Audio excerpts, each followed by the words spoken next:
A very welcome to all of you, my dear students. Today we have the topic on ABC analysis. It is also a technique of, inventory control. It is a very short topic. Okay. Generally, ABC analysis এর উপর short objective questions আসে গেটে বা others competitive পরীক্ষায় government সার্ভিসে কিন্তু সেমিস্টারে you can expect short note around 5 to 6 marks. Let us see what is ABC analysis. ABC analysis is simply a technique of inventory control. আমি যেটা আগে বললাম, it is a technique of inventory control. Material resources that will be used in a project in course of time. তো inventory control নিয়ে আমরা অনেক কিছুই পড়লাম। তো এটাও একটা টুল। ইনভেন্টরি কন্ট্রোল মানে আমরা আগেই বলেছি, বেসিক্যালি ইনভেন্টরি ইজ দ্য র materials we are going to use in the production process to make the desired product. তো সেই ইনভেন্টরি কন্ট্রোলের মধ্যে এই এবিসি অ্যানালাইসিসটা একটা কাইন্ড অফ কন্ট্রোল। এটা কিভাবে করব সেটা আজকে আমরা পড়ব। আর এটা এত ফেমাস কেন, এর নামটা খুব ফেমাস, এবিসি অ্যানালাইসিস আর প্যারাটা ল অনেক সময় বলে থাকে, লেখাই আছে এখানে ABC analysis based on Pareto law which says that in any large group there are significant few and insignificant few. এই কথাটার মানে হচ্ছে ABC analysis based on Pareto law, যেই প্যারাটা ল বলছে যে একটা লার্জ গ্রুপের মধ্যে, say for inventory here, let us consider inventory here. In inventory there are many significant and many non significant বা insignificant also, মানে অনেক দরকারি জিনিসও থাকে একটা ইনভেন্টরির মধ্যে, আবার দরকার নেই এরকম জিনিসও থাকে। ঠিক আছে, তো এবার দেখে নেব কি কি দরকারি কি কি দরকারি নয়। সেটা কি করে জানবো আমরা, সেটা ক্লাসিফাই করে কি করে রাখবো, যাতে যখন দরকার পড়বে সেই টাইমে যাতে আমাকে খুঁজতে না হয় বেশি। সেই জন্যই এবিসি অ্যানালাইসিসটা আমাদের এতটা দরকার। ঠিক আছে, ঠিক আছে।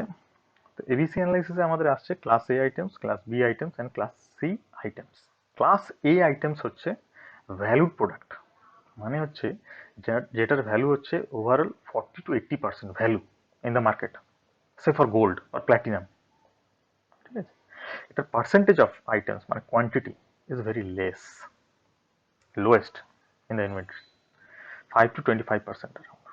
Class B, moderate, around its value is around 50 to 40%, and percentage is slightly increased from class A items, that is 20 to 40%. Class C items হচ্ছে 40 to 75% হচ্ছে quantity of the items, কিন্তু এটার ভ্যালু হচ্ছে lowest in this inventory.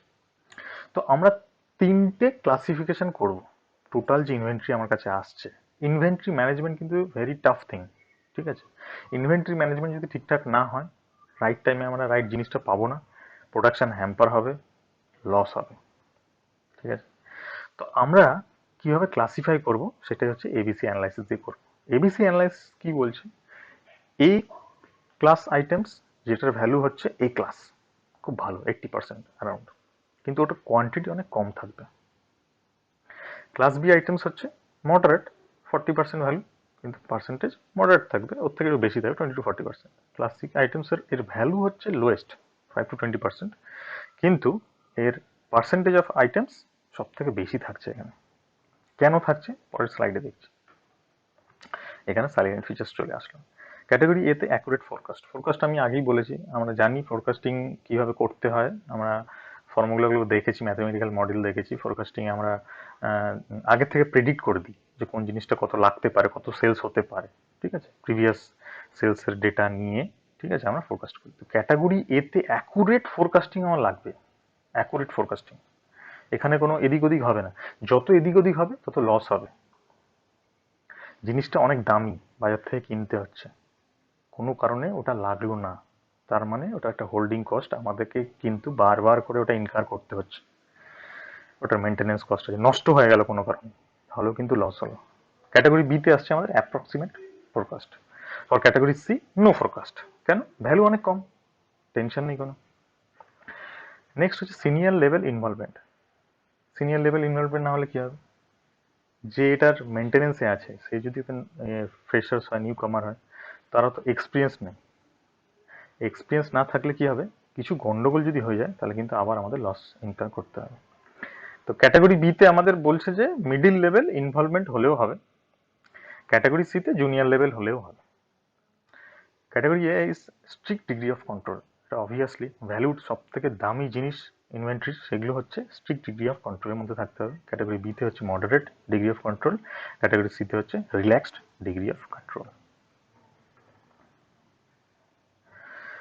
Next হচ্ছে why ABC analysis. মোটামুটি একটা idea হলো ABC analysis কি জিনিস, কিভাবে করা হয়, কিভাবে ইনভেন্টরিটাকে আমরা ক্লাসিফাই করি। তো ফার্স্ট পয়েন্ট যেটা বলছি, এনসিওস control over the costly item, সেটা আগেই বললাম। এটা কস্টলি আইটেমের উপরে আমাদের কন্ট্রোল চলে আসলো, আমরা ওটাকে আলাদা করে সরিয়ে রাখলাম, ওটার জন্য আলাদা কন্ট্রোল থাকলো, ম্যানেজমেন্ট থাকলো, সবকিছু আলাদা রাখলাম, কারণ ওটা হচ্ছে ভ্যালুড জিনিস। Reduction in the storage expenses, যেহেতু আমরা সবকিছু সাজিয়ে রাখছি, সাজিয়ে রাখলে এমনি আমাদের কি হয়, জিনিসটা সুন্দর করে সাজিয়ে রাখলে স্পেসটা অনেক কমে যায়। সবকিছুই, ঘরেও আমরা জিনিস যদি সাজিয়ে রাখি, আমাদের সবকিছু সব জায়গায় ঠিকঠাক করে রাখি, তাহলে কিন্তু আমাদের স্পেসটা অনেক কমে যায়। তাহলে reduction in the storage expenses, জায়গার কমে যাওয়াতে আমাদের এক্সপেন্সেসটা কমে যাচ্ছে। রিসোর্স অ্যালোকেশন, রিসোর্সগুলো ঠিক ঠিক জায়গায় আমরা অ্যালোকেট করে রাখলাম, তাহলে যখন আমাদের দরকার জানি কোথায় কোন জিনিসটা আছে, খুঁজতে হবে না, প্রোডাকশন কোনো হ্যাম্পার হচ্ছে না, প্রফিটেবল হবে না। ইনক্রিজড ইকোনমি, সব কিছু linked, that's why ABC analysis is that much important to all of us. So this is all. Hope you liked it. Thank you very much.